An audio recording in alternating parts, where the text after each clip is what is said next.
జై శ్రీరామ్. అందరికీ నమస్కారం. వెల్కమ్ టు న్యూస్ అఖండ. నేను మీ కస్తూరి శ్రీధర్. మిత్రులారా, మన భారతదేశం అదేవిధంగా మన శత్రుదేశమైనటువంటి పాకిస్తాన్ సరిహద్దుల్లో మరొకసారి మన భారతీయ సేనలో ఈ పాకిస్తాన్ వాళ్ళు దడదడలాడిచ్చారు. ఇంతకు ఏం జరిగింది ఏందనేది ఈ న్యూస్ ద్వారా మీకు చెప్పే ప్రయత్నం చేస్తా. న్యూస్ మాత్రం సూపర్, ఓకేనా? బిఎస్ఎఫ్ అంటే బార్డర్ సెక్యూరిటీ ఫోర్స్, మన దేశ సరిహద్దులను సంరక్షించే సేనల్లో మనం బిఎస్ఎఫ్ జవాన్లను పిలుస్తాం అన్నమాట. దాదాపుగా మన దేశానికి సంబంధించిన అన్ని అంతర్జాతీయ సరిహద్దులను కూడా ఈ బార్డర్ సెక్యూరిటీ ఫోర్సే కాపాడుతూ ఉంటుంది. ఇక మన భారతదేశానికి పాకిస్తాన్లకు మధ్యన ఒక అంతర్జాతీయ సరిహద్దు రేఖ ఒకటి ఉన్నది. సహజంగా ఈ భారత్ మరియు పాకిస్తాన్ల మధ్య సరిహద్దు రేఖ అనగానే మనకు ఎల్ఓసి గుర్తొస్తుంది. ఇక్కడ ఎల్ఓసి అంటే లైన్ ఆఫ్ కంట్రోల్ అన్నమాట. ఇది గుర్తుకొస్తుంది మనకు. కానీ మనకు తెలిసింది కూడా ఈ లైన్ ఆఫ్ కంట్రోల్ మాత్రమే, ఓకేనా? మనకు తెలియటువంటి ఇంకొక సరిహద్దు లేకుండా అది ఏదో ఇప్పుడు మీకు చెప్పే ప్రయత్నం చేస్తా. ఇటు అరేబియా సముద్ర తీర ప్రాంతం నుంచి అటు ఎల్ఓసి వరకు భారత్ పాకిస్తాన్ దేశాల మధ్యన మరొక అంతర్జాతీయ సరిహద్దు రేఖ ఉన్నది. ఈ అంతర్జాతీయ సరిహద్దు రేఖని రాడ్ క్లిఫ్ రేఖ అని చెప్పి పిలుస్తారనమాట. 1947లో బ్రిటిష్ ఇంజనీర్ అయినటువంటి సైర్ రాడ్ క్లిఫ్ ఈ సరిహద్దు రేఖను ఏర్పరిచారు.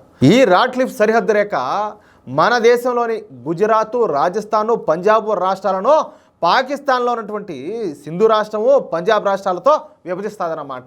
అంటే మన దేశము ఇటు మన శత్రు దేశం అయినటువంటి పాకిస్తాన్కి మధ్యలో. దీనినే రాడ్ క్లిఫ్ అంతర్జాతీయ సరిహద్దు అని అంటారు. నిజానికి ఈ రాడ్ క్లిఫ్ రేఖే మనకు పాకిస్తాన్ దేశాలకు మధ్యనటువంటి అసలైన అంతర్జాతీయ సరిహద్దు రేఖ. ఎల్ఓసి అనేది అసలైన అంతర్జాతీయ సరిహద్దు రేఖ కాదు. ఎందుకంటే ఎల్ఓసికి ఆ అవతల మన ఇది పాక్ ఆక్రమిత కాశ్మీర్ అంటారు కదా, అది ఉండాలి. అందుకే ఎల్ఓసిను మనం పెద్దగా గుర్తించాం. ప్రపంచంలోనే అత్యంత ప్రసిద్ధి చెందినటువంటి ఈ వాగా బార్డర్ కూడా ఈ రాడ్ క్లిఫ్ సరిహద్దుల మీదనే ఉంటుంది. ఇక ఈ రాడ్ క్లిఫ్ సరిహద్దుల మీద 150 యార్డుల నో మ్యాన్స్ ల్యాండ్ ఉండాలి. ఇక్కడ నో మ్యాన్స్ ల్యాండ్ అంటే ఖాళీ ప్రదేశం అని అర్థం అనమాట. అంటే 150 యార్డుల ఖాళీ ప్రదేశంలోకి అటు పాకిస్తాన్ సైనికులు కానీ ఇటు భారతదేశ సైనికులు కానీ ప్రవేశించడానికి ఎట్టి పరిస్థితుల్లో కూడా వీల్లేదు. అది ఎప్పటికీ నో మ్యాన్స్ ల్యాండ్గానే ఉండాలి. అది 1947లో మనకు పాకిస్తాన్కు మధ్యన ఈ బ్రిటన్ మధ్యవర్తిత్వంలో జరిగినటువంటి ఒప్పందం. కానీ ఇప్పుడు పాకిస్తాన్ ఆ ఒప్పందానికి పూర్తిగా తూట్లు పొడిచింది. ఈ నోమాన్స్ ల్యాండ్లో రాత్రికి రాత్రే ఈ పాకిస్తాన్ సైనికులు వివిధ ప్రాంతాల్లోకి ప్రవేశించే 4 బంకర్లను నిర్మించారు. అది కూడా మన బార్డర్ సెక్యూరిటీ ఫోర్స్ లేని టైంలో. అర్థమవుతుందా? అయితే సహజంగానే మన బిఎస్ఎఫ్ జవాన్లు ప్రతిరోజు కూడా ఈ సరిహద్దుల వెంట పెట్రోలింగ్ అయితే చేస్తూ ఉంటారు.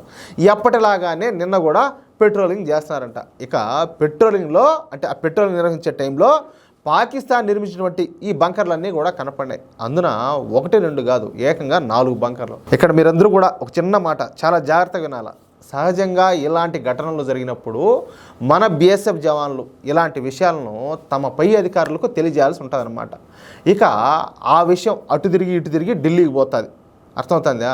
ఇక ఢిల్లీలో ఉన్నటువంటి సంబంధిత అధికారులు నాయకులు కూర్చొని దాని మీద మల్లగొల్లాలు పడి ఆలోచన చేసి వాళ్ళు తీసుకున్నటువంటి నిర్ణయాన్ని 4-5 రోజులకో ఈ సరిహద్దుల వద్ద నుండే బిఎస్ఎఫ్ జవాన్లకు చేరుతుంది. చూడండి ఎంత టైం పడుతుందో. గతంలో ఈ కాంగ్రెస్ పార్టీ అధికారంలో ఉన్నప్పుడు ఇదే మారి జరుగుతున్నది. కానీ ఇప్పుడు అట్ట కాదు. మోడీ ప్రభుత్వం 2023 నుంచి మన బిఎస్ఎఫ్ దళాలకు పూర్తి స్వేచ్ఛనిచ్చేసింది.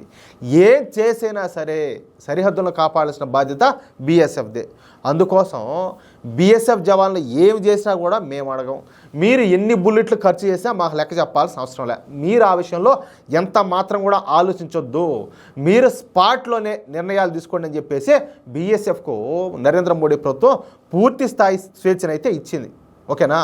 ఇక ఆ బంకర్లను చూసినటువంటి బిఎస్ఎఫ్ జవాన్లు వెంటనే అక్కడికి దగ్గరలో ఉన్నటువంటి ఈ పాకిస్తాన్ రేంజర్లు అదేవిధంగా పాకిస్తాన్ కార్ప్స్ అంటారనమాట, వాళ్ళు పిలిపించారంట. ఇక మన వాళ్ళు ఈ పాకిస్తాన్ సైనికులు ఉద్దేశించి మాట్లాడుతా అది నో మ్యాన్ ల్యాండ్, అక్కడ మీరు బంకర్లను ఎందుకు నిర్మించారని చెప్పేసి గట్టిగా వాళ్ళని అడిగినారు. ఇక వెంటనే ఆ పాక్ సైనికులు అవి ఆర్మీ బంకర్లు కాదని అవి మూత్రశాలలు అంటే టాయిలెట్లు మాత్రమేనని చెప్పేసి వాళ్ళు సమాధానం ఇచ్చారు. వీళ్ళ గుడగాల వీళ్ళు పోసి దానికి మళ్ళీ సపరేట్ రూములు కట్టాలా? ఆడ పోసుకుంటే ఓవర్ యాక్షన్ కాకపోతే అదంతా దేశము, దానికి మళ్ళీ సపరేట్గా టాయిలెట్లు కావాలా?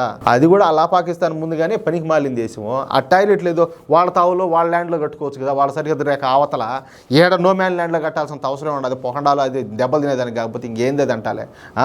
అయితే అందుకు సమాధానంగా మన బిఎస్ఎఫ్ జవాన్లు మాట్లాడతా, మీకు 2 గంటలు టైం ఇస్తున్నాం, మీరు మర్యాదగా ఈ 4 బంకర్లను మీ చేత్తోనే ధ్వంసం చేస్తారా, లేకపోతే మీరు కట్టినటువంటి ఈ బంకర్లను మేము ధ్వంసం చేయడమే కాకుండా మేము ఈ నోమ్యాన్ ల్యాండ్ ప్రాంతంలో ఒక పెద్ద ఆర్మీ బేస్ను నిర్మిస్తాం, ఇక్కడ ఎవడు అడ్డం వచ్చాడో ఈ విషయంలో మేము చూసుకుంటాము, మా నిర్ణయం అయితే మారదని చెప్పేసి కరాఖండిగా తేల్చి చెప్పేశారు. ఒరే బొహడాలారా, మీరు మహా అంటే కట్టి 4 ఉచ్చబోసుకునేదానికి టాయిలెట్లు కట్టారు, మేము ఏకంగా ఆర్మీ బేస్ కడతాం, ఎవరు అడ్డం వచ్చారో రండి, ఎవరేం బిక్తారు చూద్దాం అన్నట్టు కరాఖండిగా చెప్పేశారు. మర్యాదగా పీకుతారా ఇంక లేకపోతే మేము చేసేది మమ్మల్ని చేయమంటారా అన్నట్టు.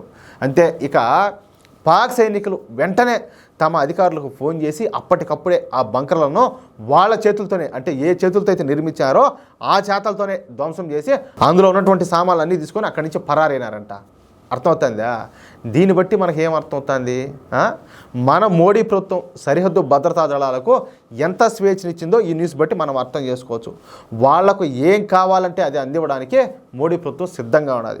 వాళ్ళు ఏ నిర్ణయం తీసుకునే అమలు చేయడానికి మన ప్రభుత్వం రెడీగా ఉన్నది. అందుకే మన బిఎస్ఎఫ్ బలగాలు ధైర్యంగా నిన్న పాక్ సైనికుల చేత ఆ ప్రాంతాన్ని అప్పటికప్పుడు ఖాళీ చేయించారు. పరిపాలన అంటే అట్టుండాలా, నాయకత్వం అంటే అట్టుండాలా, దమ్ము అంటే అట్టుండాలా, దమ్మున్న లీడర్ అంటే అట్టుండాలా. ఎట్టుండాలా? మోడీ గారు లాగా ఉండాలా. ఏమంటారా మిత్రులారా? ఈ న్యూస్ కనుక మీకు నచ్చినట్టయితే ఈ న్యూస్ను తప్పనిసరిగా నలుగురికి షేర్ చేయండి. అదేవిధంగా ప్రతి ఒక్కరు కూడా మీ యొక్క అమూల్యమైన అభిప్రాయాలను ఖచ్చితంగా కామెంట్ చేయండి. ఇంకో మాట, ఇంతవరకు మీరు కనుక మన ఛానల్ సబ్స్క్రైబ్ చేయనట్టయితే ప్రతి ఒక్కరు కూడా మన ఛానల్ సబ్స్క్రైబ్ చేయండి, సపోర్ట్ చేయండి ప్లీజ్. జై శ్రీరామ్, జై హింద్.